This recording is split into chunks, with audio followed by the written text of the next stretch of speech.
Човек греши, но Бог го пази.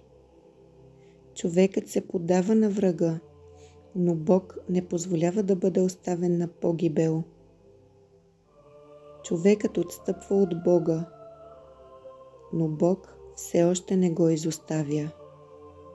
Човек прогневява Бога, но Бог все още не отнема от него милостта си. Иначе човек би умрял за 1 минута, ако Бог му отнеме неговата всемогъща ръка, която го закриля.